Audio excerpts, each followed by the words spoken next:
Salam sejahtera dan salam sehati sejiwa. Sesi persekolahan 2017 di Sabah hari ini berjalan lancar dengan menyaksikan proses pengajaran dan pembelajaran PNP sudah pun dimulakan, biarpun baru hari pertama persekolahan. Dalam tinjauan ke Sekolah Menengah All Saint dan Sekolah Kebangsaan St. Agnes di Likas, Pengarah Pendidikan Negeri Sabah Datuk Haja Maimunah Haji Suhaibul berkata, kecekapan pihak sekolah mengendalikan pengurusan pendaftaran murid dan pelajar dapat memastikan kelancaran PNP. Ini termasuk memastikan sekolah bersedia untuk memulakan sesi pembelajaran selain memastikan pelajar membuat pendaftaran awal dan mendapat tempat duduk serta keperluan buku teks. Sebab kita tengok kelas-kelas lain telah berada dalam kelas masing-masing. Ya, kita tidak nampak tadi murid berkeliaran di luar. Nah, ini yang kita nak tengok. Kita tidak mahu sekolah-sekolah kita pada hari pertama ini masih lagi sibuk dengan pendaftaran. Ya, tapi kita tengok tadi murid-murid di All Saint ini telah masuk ke kelas masing-masing mengikut pendaftaran yang telah mereka buat sebelum buka sekolah. Beliau bercakap dalam sidang media selepas memantau sesi persekolahan awal tahun 2017 di SM All Saint dan St. Agnes Likas di Kota Kinabalu. Seramai 345 pelajar tingkatan 1 didaftarkan di SM All Saint Likas. Setakat hari ini, seramai 27,626 pelajar prasekolah, 26,387 murid tahun 1 dan 13,377 pelajar sekolah menengah telah mendaftar di seluruh negeri ini dan jumlah tersebut dijangka bertambah menjelang hujung bulan ini. Dalam perkembangan lain, Datuk Haja Maimunah berkata, tiada sekolah di negeri ini yang dilaporkan terbabit bencana seperti banjir, tanah runtuh dan ribut. Bagaimanapun, jawatan kuasa bencana yang terdiri daripada pejabat pendidikan daerah PPD dan agensi berkaitan di setiap daerah sentiasa bersiap sedia menghadapi sebarang kemungkinan. Kan juga telah mengeluarkan peruntukan untuk membeli jaket keselamatan dan diagihkan kepada semua guru yang mengajar di kawasan pulau dan sungai di seluruh Sabah. Kerajaan negeri dan rakyat Sabah menzahirkan ucapan terima kasih kepada Pesuruhjaya Polis Sabah, Datuk Abdul Rashid Harun yang bersara wajib hari ini atas perkhidmatan dan sumbangan cemerlang beliau sebagai Komander Kawasan Keselamatan Khas Pantai Timur Sabah Eskom dan Pesuruhjaya Polis Sabah.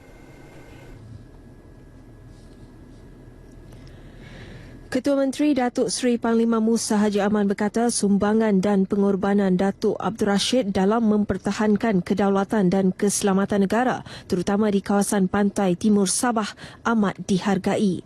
Beliau adalah seorang pegawai yang begitu mudah berbincang dan sentiasa memberi perkhidmatan yang terbaik untuk memastikan keadaan di Sabah ini selamat dan terjamin. Maka oleh itu rakyat Sabah amat terhutang budi dengan jasa-jasa beliau yang telah dicurahkan selama ini. Datuk Musa ditemui media selepas majlis pelancaran buku biografi Abdul Rashid Harun di Mes Pegawai Kanan Polis, Ibu Pejabat Polis Kontingen IPK Sabah, Kota Kinabalu. Sementara itu, Datuk Abdul Rashid turut menghargai kerjasama rakyat Sabah dalam membantu anggota keselamatan memastikan kedaulatan negara sentiasa terjamin. Saya amat berbangga kerana dapat kerjasama yang tidak berbelah bagi daripada pucuk pimpinan negeri, Ketua Menteri Sabah sendiri dan juga seluruh rakyat negeri Sabah yang sentiasa tidak putus-putus memberikan kerjasama kepada PDRM dan juga seluruh pasukan keselamatan demi kedaulatan, keamanan dan kesejahteraan bumi Sabah. Datuk Abdul Rashid mula bertugas di Sabah pada 2013 sebagai Komander Eskom sebelum dilantik sebagai Pesuruhjaya Polis Sabah tahun lalu. Sementara itu, Ketua Menteri Datuk Seri Panglima Musa Haji Aman ketika berucap melancarkan buku biografi bertajuk Abdul Rashid Harun, Antara Kedaulatan dan Pengorbanan, yakin penerbitan buku seumpama mampu meningkatkan motivasi para pegawai dan anggota polis, terutama yang berpangkat rendah ke arah pencapaian kerja lebih tinggi pada masa akan datang.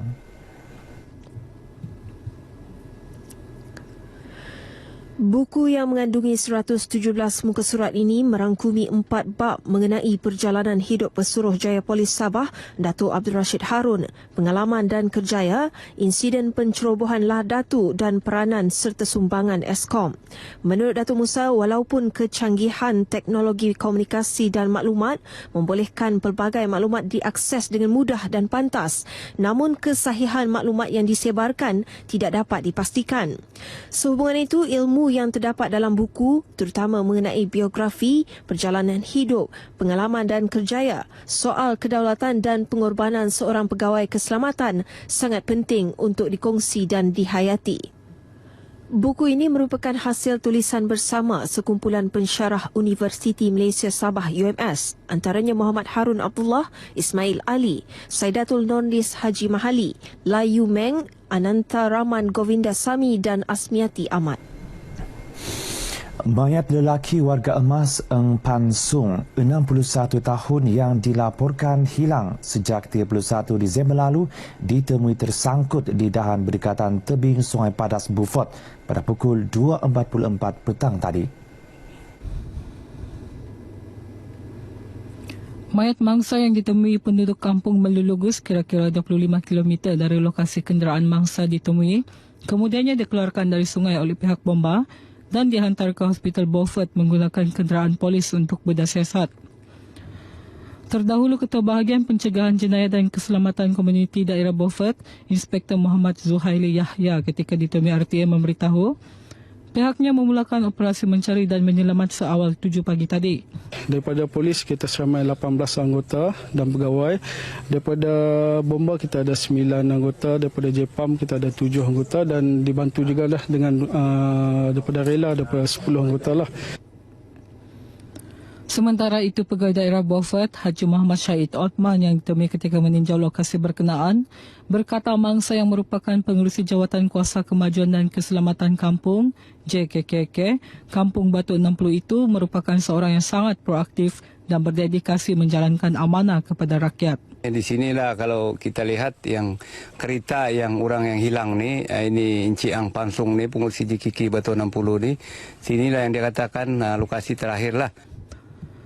Mangsa dilaporkan tidak pulang ke rumah selepas menghadiri satu majlis perkahwinan di Kampung Batu 60 31 Disember lalu. Sekian berita dari Sabah petang ini. Teruskan dengan Ismail di Angkasa Puri. Silakan.